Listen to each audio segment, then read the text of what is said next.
fortunate to have a set of speakers here, myself included, who have really been on the forefront of implementing integrated mental health, be it on the policy side or on the payer side or on the clinical delivery side. So maybe we'll just start with brief intros and then we'll dive into some questions and hopefully get to a place of action. So Sandra, can you briefly introduce yourself? Yeah, thanks a lot, and thanks for moderating.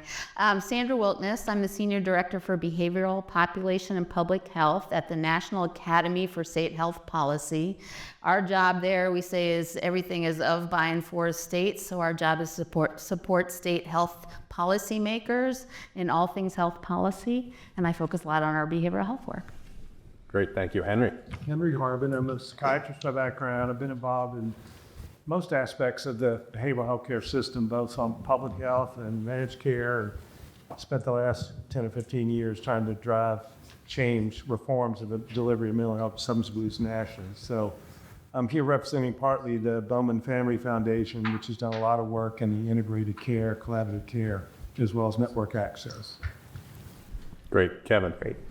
Good afternoon, everyone. Kevin Roy. I'm Chief Public Policy Officer for Shatterproof, and we are a national nonprofit focused on addiction. And I think relevant to this panel, one of our core initiatives over the last few years was implementing the collaborative care model by advocating for state policy change around the collaborative care model codes. And so, yeah, really appreciate you being here. Excellent. All right, so I just wanted to do a couple questions to set the stage and make sure we're all on the same page and talking about the same thing. So Henry, can you remind us what is the difference between measurement-informed care and quality measurement when it comes to behavioral health? Well, that's been a theme of the whole day today, but so measurement-based care is really the use of standardized quantitative instruments to improve the delivery of mental health care. The use of a requirement really by clinicians to use standardized outcomes instruments on a regular basis to drive treatment changes and decisions. It's different from quality measures where you are using some of these same instruments, but there you got a quantitative measure about your level of progress on making a clinical change. So like the HEDIS scores are basically have a series of quality measures, but you can use some of these same measure-based care tests where the requirement is you use them, but you're not monitored on the specific quantitative outcomes. But we have a lot of evidence that the use of those instruments for behavioral health, which unfortunately in the behavioral health delivery system is rare, or minority of the time, drives significant improvements in outcomes. So that kind of addresses, this came up today, I think, in terms of what the focus is of this initiative, which is a lot on how to improve the quality measures that NCQA uses and would adopt. But we also discussed where that would also include requiring measurement-based care, but not using them as quality measures, if that makes sense. Yeah, and I would just add to that, as a practicing primary care physician, when I emphasize what Henry said there, that the norm is not to use measures in the delivery of mental health care, and that's a problem. That would be like me treating diabetes without measuring blood sugar, me treating hypertension without measuring blood pressure. But that's what we do in mental health, and not just in the primary care setting, in the specialty mental health side too. So that relatively simple change in paradigm could have a big impact on the delivery of care. Yes. And actually, the Joint Commission did this in 2018 based on a series of recommendations from data. They required, as a part of their accreditation standards, the use of measurement-based care tools in the delivery of mental health for their accreditation of independent behavioral health systems, treatment systems. They started that, and it shows that these things can be rolled out. So they rolled this out over a 2-year period to about over 1,000 independent mental health and substance abuse, where they had to put in place all of these measurement-based care tools. They did not dictate which ones. They just said you have to use something that's been standardized and validated.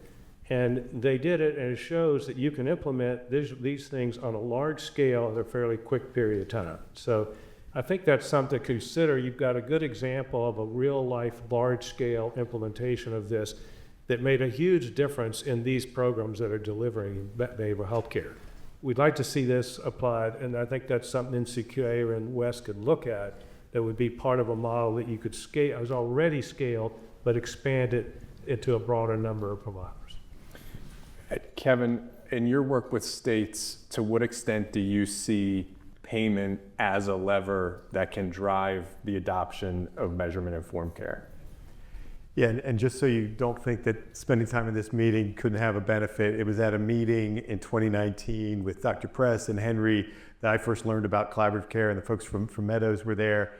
And I thought, well, that sounds simple enough. Turn on the collaborative care model codes. And here we are, right? And so my point is, like, you really can't, that policy really can change. And you can, and back to a point Vivek made during their chat, often the simplest is the best approach, and that was the case, and that's what I liked about when I heard Henry and Matt talk about the codes. I thought we could turn on the codes, and that created an opportunity where we could learn from the states that did so. They all had a different wrinkle to doing it, and really benefit from those learnings. Not a one-size-fits-all. Here you have to turn on, it's got to be this rate, and you've got to have this infrastructure in place to do it. Start small, start simple, meet states where they were, and we learned a lot about that. And so the benefit of it, to get back to Matt's question, was the Bowman Family Foundation released a report this just in the last 2 months or so that showed, with claims data from 2018 to 2024 commercial, I think it was to 2023 on Medicaid data, significant growth that correlated with states that covered the fee-for-service codes and their Medicare rates, and so how much they paid and if they covered at all. And so the point is that kind of simple tool we've seen in recent years here really drive change in terms of adoption of the code. Significant growth also in adolescent and child use of the collaborative care model codes. Again, it's just one policy lever, just one model, but the point is that you can use these kind of policy levers to really drive change in a relatively short period of time. And I could get into some of the details of the report, but it is also true it didn't have to be perfect, right? So just because the covering the codes themselves showed the correlation, if for example states that didn't cover the codes, it actually had lower uptake across all payers, including commercial. So it just, the point is to get all of the payers working in the same direction, and we saw significant opportunity there. And Henry can speak better to the benefit of that. This is a particular model that has really strong evidence, and that's what appealed to me when I learned about it, as it changed for both mental health and SUD, because as was said on the previous panel, this is a really critical issue for the country as a whole, not just in healthcare. Yeah, I mean, there are different models of integrated mental health into primary care, but collaborative care is the one with far and away the most evidence about its impact on mental health outcomes, its impact on physical health outcomes, and its impact on total cost of care. And one of many great things about collaborative care is that if you do collaborative care, you're doing measurement-informed care. There's no collaborative care without measurement-informed care. Just from my own experience at the UPenn Health System, where we've got a collaborative care program across 50 plus primary care practices now, if it weren't for the codes, we would not have a program. And value-based payment is great. I spent several years at CMS building value-based payment models. But when I got into a health system role, and when you have that CFO conversation and you say, okay, we want to launch a new clinical program, maybe in a year and a half from now, we'll maybe see some return on our ACO contract that maybe could be attributed to our integrated mental health program. Can we have the money up front to launch it? That conversation doesn't go well. But if you come to a CFO of a health system, this is just the reality of the payment landscape right now. If you come and you say, okay, we're going to bill, there's a CPT code, we're going to bill for it, this is what we're going to collect from these payers, and this is, we need some upfront costs that we think we're going to recoup, it's a much different conversation. And so while the codes are not perfect by any means, as Kevin said, there is they are not simple, but there's a simplicity to having billing codes to pay for a service. And again, we're a testament to the fact that can work. Could I add to that? Please. The cost of this service is so inexpensive, it's a little hard to believe. The range for the cost of an episode of treatment and collaborative care is $400 to $800. So that's probably the cost of going with a hangnail to the emergency room. So this is the full episode of care. So it's almost hard to believe it has the impact it has on quality of outcomes. These 90 plus randomized trials showing how significant the improvements are for mental health with some of these problems, particularly mild and moderately ill people, is quite impressive. And where else would we get a service like this at this price to have such an outsized impact?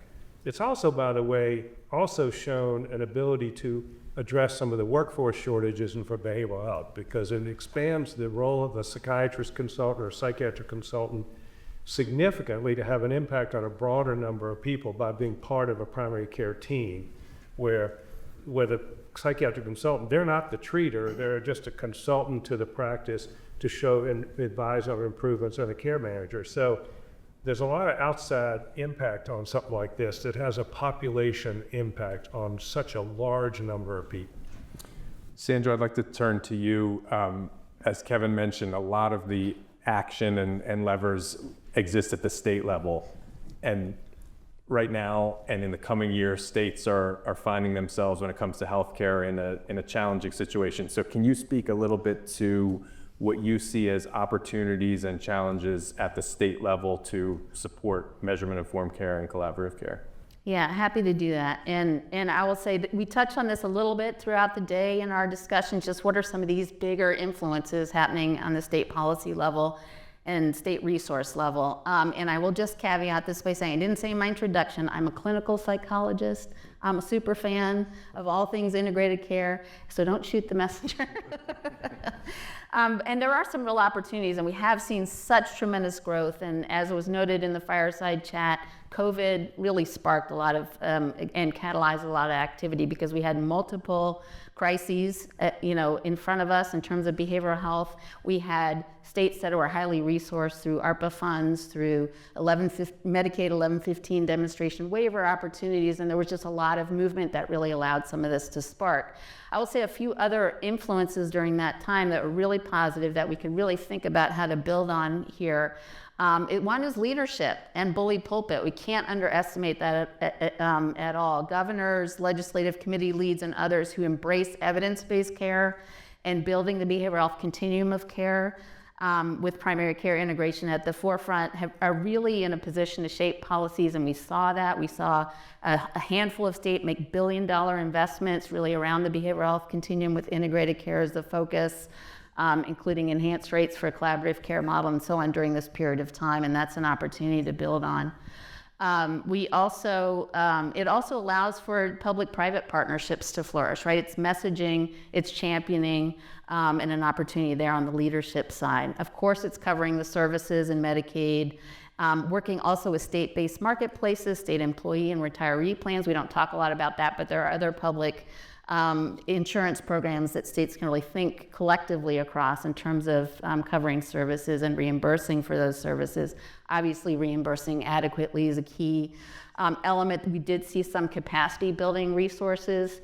That may be a little harder case to make in the coming years, and I can share a little bit about why that is when I get into some of the challenges.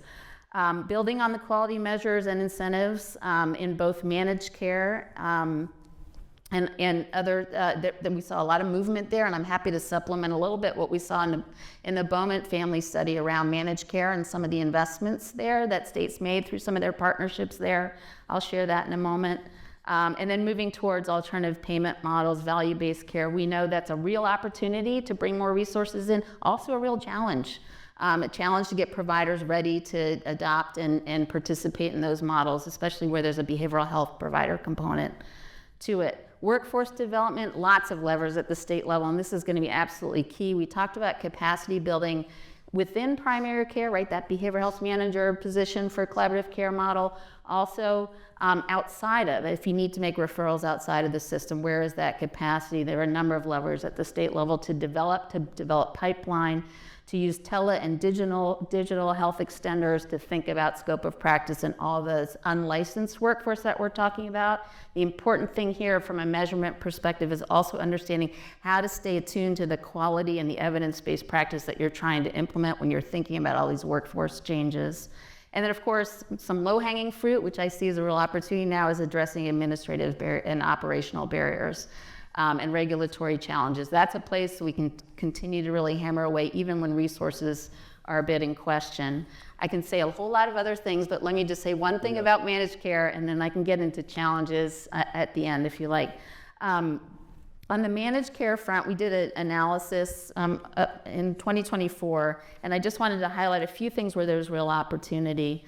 We looked at 63 managed care contracts across 43 states and 9 behavioral health organization contracts. And I'll just say a few things. All of the states included requirements for care coordination in both managed care and behavioral health contracts. 25 use 3 levels of care coordination system, provider and individual. On the quality measures front, performance measurement, performance study, and quality planning, all states use some of this. Some states, about 7, used all 3 approaches to incentivize integrated care.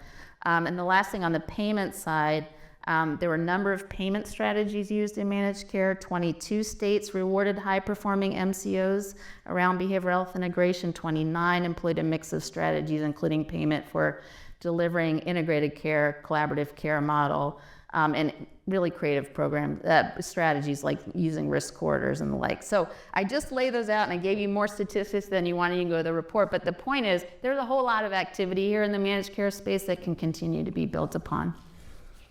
Before you get to challenges, one question for you, Sandra, and then one for Kevin. Of all those things you talked about, Sandra, is there a risk of too much? Vivek talked about overburdening clinicians and practices, too many measures, too many interventions, disparate kinds of programs. Have you seen or put any effort toward coordination and simplification and harmonization of these efforts? Yeah. One thing we saw, and it was actually in a separate study around what kind of measures are used, is there was a lot of focus on HEDIS measures and the core measure sets. And I'm looking at Julie back there, and that there were a lot of common themes across states. So there was also a huge range of measures, but the core measures that were common across states were common. So I think that's a signal to say, let's take a look at these common measures, and there might be some opportunity to adopt those. So that's probably Kevin, what examples have you seen at the state level of things that have worked to try to push efforts related to measurement-informed care, collaborative care? Yeah, I think these are challenges, right? And so that is where the simpler solutions that have a track record and meeting them where they are, is really, really important, frame of mind to have. And so, for example, when we started talking with Medicaid agencies, we had to swear up and down that it wasn't going to increase in uptake before they would agree to turn on the codes and show them data, et cetera. Like they're really concerned about cost, and so part of that is having some sort of realistic plan for what they can do under the constraints that they have that Sandra's just described. So I think that is a big part of it, and I think that's one where collaborative care had enough data where we could make that case. And then secondly, how can they implement it in a way that makes sense for their state? And so just to give you one example, we talked with North Carolina Medicaid just a few weeks ago about what they've done. So for them, they increased rates. That was feasible. They had some existing infrastructure for training that they just repurposed for collaborative care implementation, meaning they didn't spend a lot of new money. This was money they were already spending. And they needed a champion. I mean, that's kind of a core element of anything you're going to do. You got to, test enough states where you can find somebody that wants to do it and actually work with them to do it.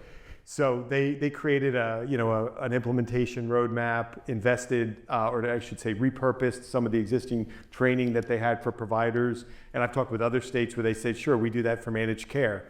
fine, repurpose that to implement the primary care integrated model that you want, whether it's collaborative care or something else. We talked Tennessee, for example. I talked with a former Medicaid director there who said we do this with our managed care plans all the time, where we have focused trainings, et cetera. So the North Carolina example is one where they've done it well, and they had a champion. They increased rates, and they've really seen the benefit from a cost perspective. That they've been able to willing to share publicly. So that's one example. Another very, very quick anecdote. Back to Matt's point of testing things. There was a health system in Hawaii. I didn't get to go talk with them in person, but over several Zoom calls at least was able to learn they want to do collaborative care. The way the state Medicaid created the codes, it just wasn't workable for them. But the point was, because they turned the codes on, they felt the invitation to start a conversation with their managed care plan to do value-based payment with collaborative care.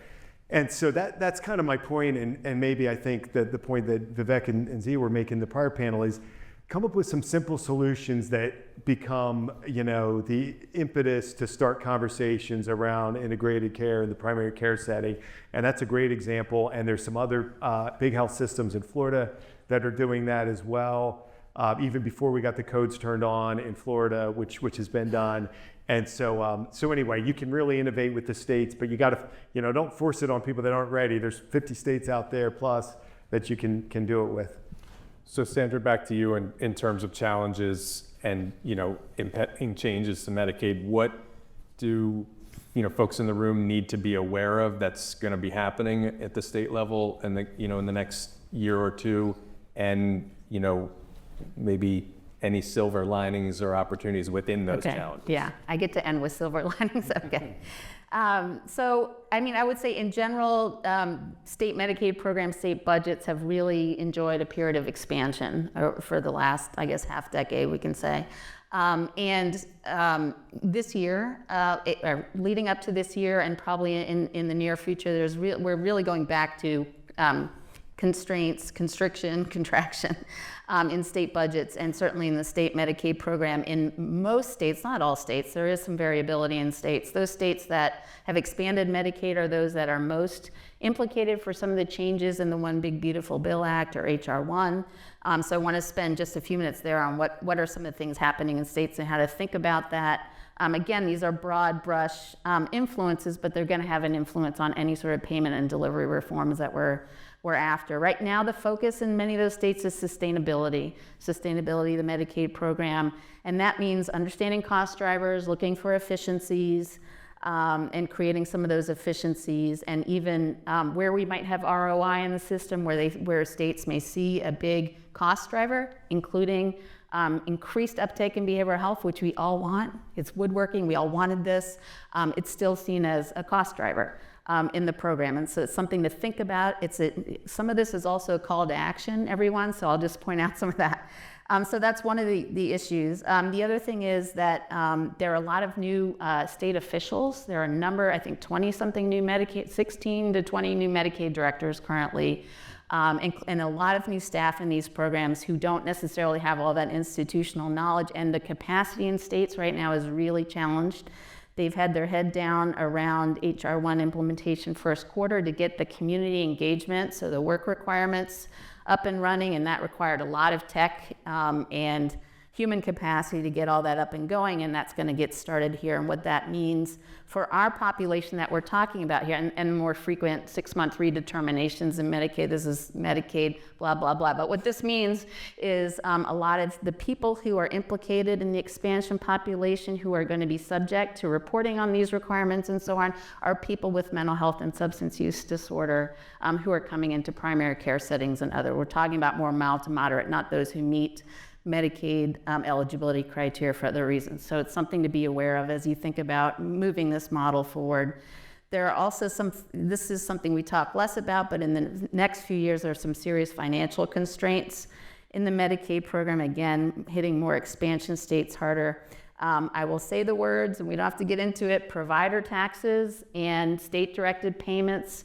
Provider taxes are a way that states make up the state portion of the Medicaid match for the program, and that's changing dramatically. There are caps there, and it's too much detail to get into how and what. And also state-directed payments, we heard about a little bit today, is one way that states funnel money into behavioral health as well, and those will also have caps and be significantly reduced over time. The last thing is on the 1115 demonstration waiver side, which you've all been super excited about.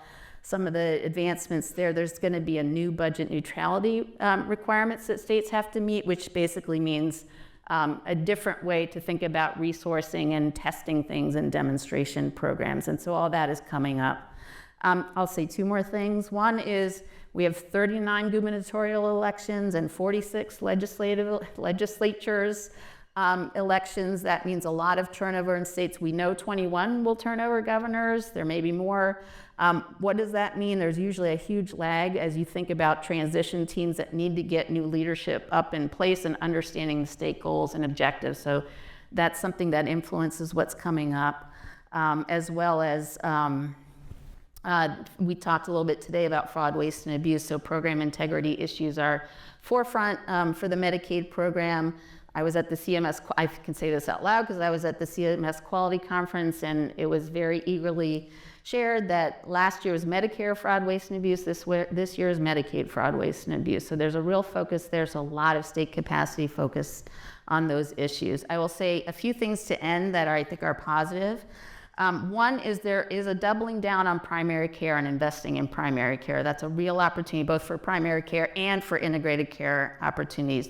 There's a real interest in provider, in multi-payer alignment, in value-based purchasing, total cost of care kind of strategies that may drive some of this train as well with a reinvestment in primary care. And then the other thing is Rural Health Transformation Program. While I know it doesn't replace some of what's happening in the Medicaid program, there is a strong focus on behavioral health in some of those investments. I think over 32 states have some investment there, so it's a real place to look as well. Yeah, two great points. Just want to emphasize. One, on the primary care piece, sometimes we joke that at collaborative care we took the two lowest paid specialties in medicine, primary care and mental health, and put them together.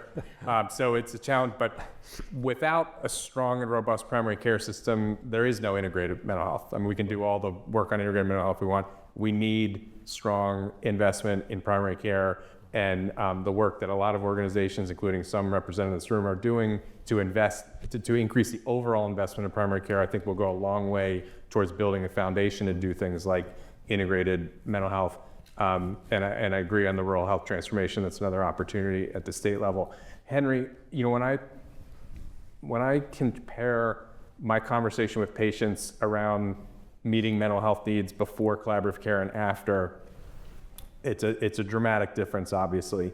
And when I talk to patients now about it, one of the big aspects of relief for them is that this is covered under their medical insurance. That this is not, just if I were to send them for an EKG or a urinalysis, this is how it's being billed under their medical insurance. Just talk to us for a minute or two about, from the payer perspective, what can collaborative care do for a payer in terms, we've talked about the benefits of collaborative care, but in terms of things like network adequacy and access to behavioral health for members. Well, as I said earlier, one of the values of collaborative care is providing some behavioral health resources inside primary care is a more efficient use of specialists. And you couldn't say that if we didn't have such great outcomes data to show that this model for a small amount of behavioral health resources has such an outsized impact. So, and in fact, the Department of Labor last year, in announcing a settlement agreement with one of their large employers and their TPA, Cigna, where they were penalizing them for noncompliance with parity law around inadequate networks for mental health and substance abuse. And they required a number of things in the settlement agreement that they had to do in terms of increasing the numbers of their behavioral health in-network psychiatrists, psychologists, et cetera. But they also required collaborative care. It's the first time, to my knowledge, that's ever been done. So part of the settlement agreement and the plan of correction for both the employer and their TPA was that they had to identify in the medical network who was providing collaborative care. So it was an explicit statement that we view this as part of the solution of addressing lack of adequate behavioral network access. So I would like to add one point about the cost. You know, healthcare is very expensive. This is a major problem, whether it's because of their cutbacks, but it was a problem before the cutbacks.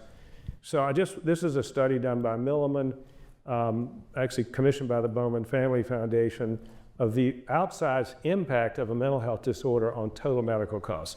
So this was a 21 million life commercial claims database done by Milliman, commercial. So I'll read a few statistics. So 73% of the 21 million had no behavioral health diagnosis at all. So it's only a medical cost. The average medical annual cost for treating these medical patients was about $3,500 a year. 25% of the total 21 million people had a mental health diagnosis. The behavioral treatment cost per year was $1,000. The medical costs went from $3,500 a year for the medical to $11,000 a year, just by the addition of having a comorbid mental health diagnosis. And most of these diagnoses were mild to moderates. Now you would think this is the severely mentally ill group, not so. So that was a 3 times increase in the total cost on the medical side, not the behavioral side. And let me just add, because of the delay in diagnosis and treatment, Vivek mentioned it in his personal story, and Henry, you've mentioned data around a decade on average to die. That's multiplying that excess cost over many years. One of the values of collaborative care is earlier intervention, particularly if it's pediatricians and OBGYNs that are involved, as well as other primary care doctors. When you think about the data that it's 10 years on average before somebody has a symptom, before they get diagnosed and treated, what are the chances we're going to be successful on the specialty behavioral side if you've been suffering from that illness for that long a period of time? I did often comment about this during COVID. You can imagine if the President of the United States stood up and said, let me give you a progress note on where we are on COVID. From the time you have a fever and a cough, it will be about 10 years before we can diagnose and treat that.